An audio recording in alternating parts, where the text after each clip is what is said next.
August 24th, 2011, an ordinary day in Jonesboro, Arkansas became the final day of Marc Despain's life. On August 24th, 2011, an ordinary summer day in Jonesboro, Arkansas, was about to become the final day of Marc Despain's life. Marc had no idea that the people closest to him were hiding a terrible secret. Earlier that day, he had gone out for lunch with his wife, Michelle. To anyone watching them, they looked like an ordinary married couple going about their daily routine. But while Marc believed he was simply enjoying a normal afternoon, a deadly plan was already moving forward. On his way home, Marc stopped to buy ice cream for his children. It was a small act from a father thinking about his family. He walked into his house, entered the kitchen, and placed the ice cream on the counter. He would never get the chance to give it to his children. Within minutes, Marc was dead inside his own home. At first, the scene appeared to suggest a burglary, but investigators soon realized that something about the crime did not make sense. The most disturbing part of the case was not simply that Marc had been murdered. It was that the people connected to the crime were people he knew, people he had trusted, and people who were supposed to be part of his family. Marc Evan Despain was born in 1977 in Jonesboro, Arkansas. Growing up, he was active, outgoing, and deeply connected to the people around him.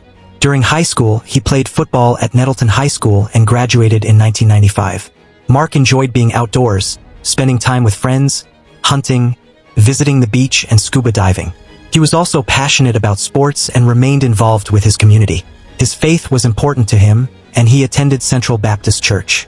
Friends and relatives remembered him as a hardworking man who cared deeply about his family.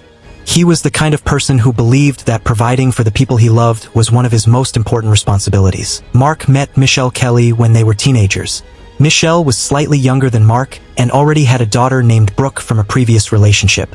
When Michelle became pregnant with Marc's child, both families became involved. In 1996, Marc was only 19 years old and Michelle was 18 when they married. They were extremely young and suddenly faced adult responsibilities. Their marriage had begun under difficult circumstances, but Marc did not walk away from his responsibilities. He accepted Brooke as part of his own family and treated her as his daughter. Later, Marc and Michelle had two sons, Zach and Blake. Over the years, the family appeared to become stronger and more successful. From the outside, there was little reason for anyone to believe that something dangerous was developing behind closed doors. Marc entered the real estate world by working with his parents, Jack and Tana Despain. He learned the business through experience and hard work rather than inheriting a ready-made fortune. Eventually, he established his own property appraisal and investment company. The business grew, and the family appeared to be enjoying financial success. Michelle worked at a local bank and eventually became responsible for the bookkeeping connected to the family business. This gave her considerable access to the financial side of their operation. Marc was often focused on properties, clients, and the work required to keep the business running, while Michelle handled much of the information concerning the money coming in and going out. But behind the appearance of success, serious problems were beginning to develop. One of the first major sources of tension was Michelle's father, Carl Kelly.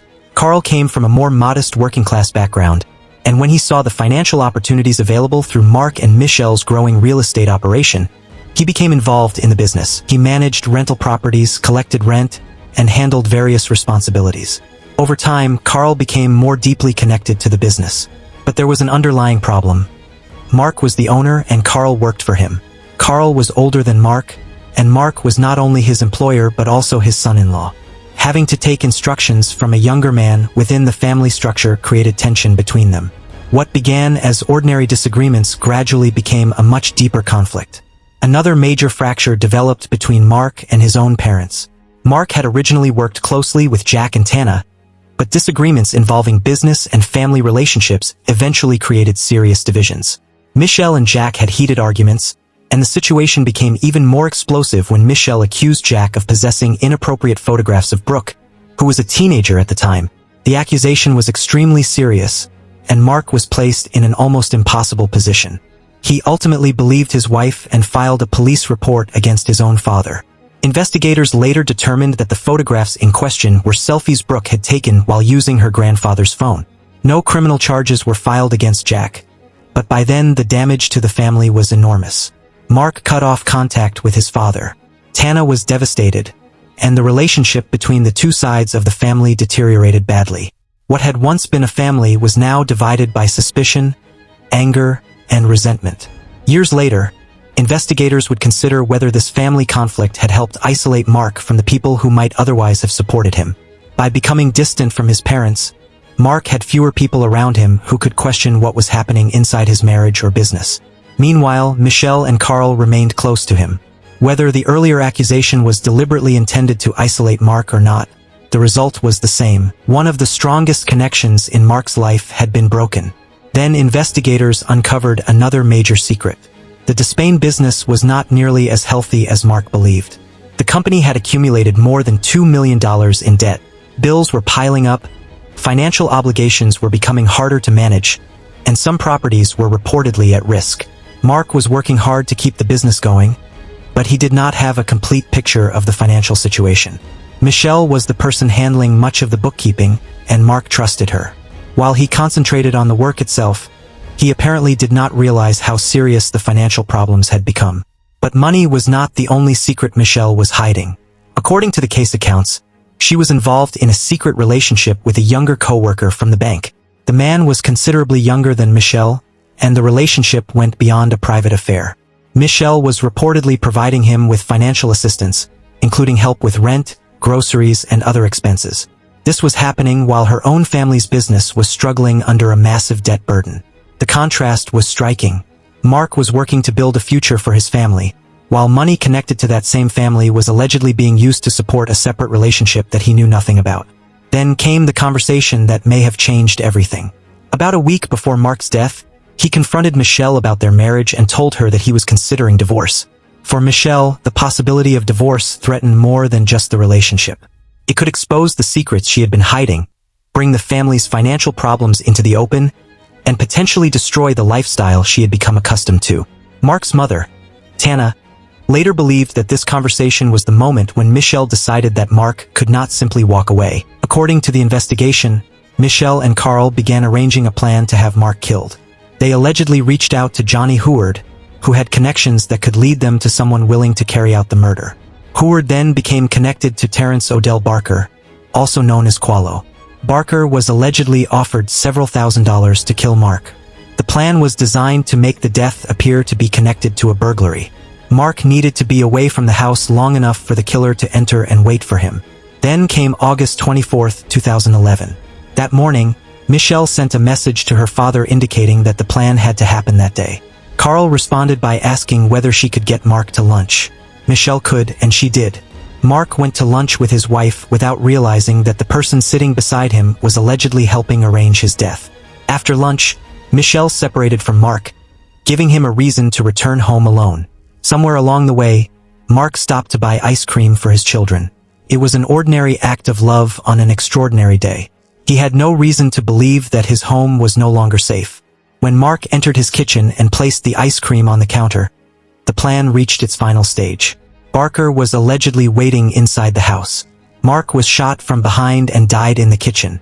The ice cream remained on the counter, never reaching the children it had been bought for. Within moments, the home that had once represented family and security had become a crime scene. Michelle later returned to the house and reported finding Marc. She activated the alarm and contacted emergency services. At first, the scene seemed to tell a familiar story. Someone had broken into the home, the house had been disturbed, and Marc had been killed during what appeared to be a burglary. Drawers had been opened and belongings had been moved around, but experienced investigators quickly noticed that the scene did not behave like a genuine robbery. Items that should have been attractive to a burglar were still there. Valuable property had not been taken. Certain details appeared almost too deliberate. Instead of looking like a chaotic crime committed by a stranger, the scene began to look like an attempt to convince investigators that a stranger had committed the crime. Detective Vic Brooks of the Jonesboro Police Department became suspicious. Something about the situation did not feel right. The behavior at the scene, the condition of the house, and the circumstances surrounding Marc's death suggested that investigators needed to look beyond the obvious explanation. The question was no longer simply, who entered this house? It became, who wanted investigators to believe someone else had entered this house? Outside the home, another dramatic confrontation took place. Carl Kelly and Jack Despain came face to face. The two men had already been enemies for years, and the murder brought all of that anger to the surface. Carl reportedly directed accusations toward Jack, while Jack insisted that investigators should examine Carl and Michelle.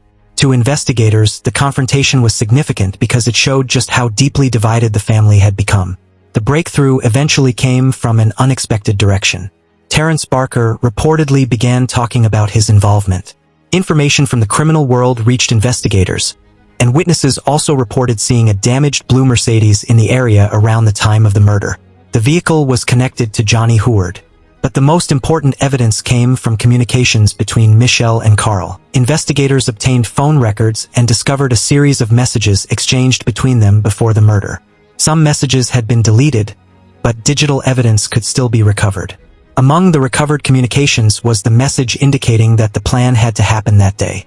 Suddenly, the investigation had something far more powerful than suspicion. It had a trail connecting the people involved. The alleged chain of events became clearer. Michelle was accused of being central to the plan. Carl was connected to the organization of the plot. Johnny Heward was linked to the connection between the people arranging the crime and the person who would carry it out. Terrence Barker became the alleged shooter. What had initially looked like a random burglary was now being investigated as a planned killing involving people close to Mark. Eventually, the people connected to the murder began facing the legal consequences. Terrence Barker pleaded guilty to first-degree murder and received a 35-year prison sentence. Carl Kelly also pleaded guilty to first-degree murder and received a 35-year sentence. He later died in prison from congestive heart failure. Johnny Heward pleaded guilty to hindering apprehension, along with consequences related to a probation violation. Michelle's legal situation became more complicated. She initially faced a capital murder charge, and prosecutors considered pursuing the death penalty. But problems involving evidence and questions surrounding parts of the case made the prosecution more difficult. In 2013, prosecutors announced that they would not pursue the death penalty after consulting with Mark's parents. In 2014, Michelle pleaded guilty to 3 counts of hindering apprehension and prosecution. The capital murder charges were dropped, and she received a 30-year sentence with eligibility for parole after several years. According to reports, she was released on parole in September 2019. The financial consequences continued after the criminal case. Life insurance money connected to Mark's death became part of civil litigation. Michelle invoked her Fifth Amendment rights and declined to provide certain testimony. Eventually, she largely disappeared from public attention. But the people who could never escape the consequences were Mark's children. They lost their father under circumstances that no child should ever have to understand. Mark had spent years working to provide for them, and on the final day of his life, one of his last known acts was buying them something as simple as ice cream. That small detail makes the case especially haunting. The ice cream was not evidence of wealth or ambition. It was simply something a father bought for his children. Mark walked into his home believing he was returning to his family, unaware that a plan had already been set in motion against him. The Despain case is ultimately a story about trust and betrayal. It shows how a family can look perfect from the outside while carrying enormous problems behind closed doors. Financial pressure, broken relationships, hidden secrets, resentment, and alleged greed gradually brought people closer to a decision that would permanently destroy the family. Mark trusted the people around him. He worked for his children. He built a business and tried to maintain a family life despite years of conflict. But the people closest to him were allegedly fighting their own battles over money, control, relationships, and resentment. On August 24, 2011, Mark left for lunch believing he would return home to his normal life. He never got that chance. He bought ice cream for his children, walked into his kitchen, and unknowingly stepped into the final moments of a carefully planned crime. The house that was supposed to be his safest place became the place where his life ended. And the people who were supposed to protect him became the center of the investigation. Sometimes the most disturbing crimes are not committed by strangers hiding in the darkness. Sometimes the darkest secrets are sitting at the family dinner table, hidden behind familiar faces and ordinary conversations. Marc Despain's story remains a tragic reminder that appearances can be deeply misleading, and that the people we trust the most can sometimes be the ones whose secrets we know the least.